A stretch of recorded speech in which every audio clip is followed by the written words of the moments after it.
ইসরায়েলের অস্তিত্ব এখন প্রশ্নের মুখে। ধর্মীয় ভবিষ্যৎবাণী, ইতিহাস এবং বর্তমান যুদ্ধ পরিস্থিতি সব মিলিয়ে যেন ঘনিয়ে এসেছে এক অদ্ভুত অন্ধকার। ইহুদি ধর্মীয় ব্যাখ্যা ও ইতিহাসবিদদের মতে ইসরায়েলি রাষ্ট্র ব্যবস্থা কখনোই ৮০ বছরের বেশি ঠেকে না। প্রথমে দাউদ ও সুলাইমান আলাইহিস সালামের শাসন, এরপর হাসমোনিয়ান রাজত্ব, সবকিছুর পতন হয়েছে অষ্টম দশকেই।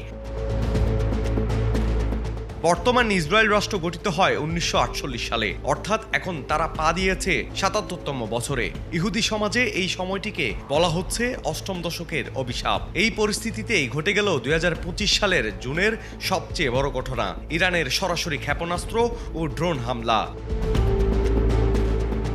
তেহরান থেকে ছোড়া শতাধিক ড্রোন ও ব্যালিস্টিক মিসাইল আঘাত হানে ইসরায়েলের সামরিক ঘাঁটি ও গুরুত্বপূর্ণ স্থাপনায়।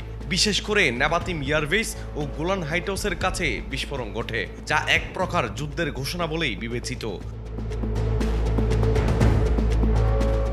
অন্যদিকে অভ্যন্তরীণ রাজনৈতিক অস্থিরতা আরো বাড়িয়ে তুলেছে সংকট। নেতানিয়াহুর জোট সরকার ভাঙনের মুখে, যুদ্ধ পরিচালনা ও ফিলিস্তিন নীতি নিয়ে বিরোধী মত তীব্র। এর মধ্যে একাধিক ইহুদি রাবাই ভবিষ্যৎবাণী করছেন স্বাধীন ইসরায়েলের শেষ নেতার নাম হবে নেতানিয়াহু। এমন মিল এবং বাস্তবতা মিলিয়ে সাধারণ মানুষও আতঙ্কে। শুধু ২০২৫ সালের প্রথমার্ধেই দেশ ছেড়েছেন প্রায় ৮ লাখ ইসরায়েলি নাগরিক। বিশ্লেষকরা বলছেন চতুর্দিকে মুসলিম সংখ্যাগরিষ্ঠ দেশগারা ইসরায়েলের অস্তিত্ব এখন অনেকটাই যুক্তরাষ্ট্রের সহায়তার উপর নির্ভরশীল। আর ইসরায়েল যদি সেই সমর্থন হারিয়ে ফেলে, তাহলে ইতিহাসের পাতায় আবারও রচিত হবে ইসরায়েলের ধ্বংসের নতুন অধ্যায়।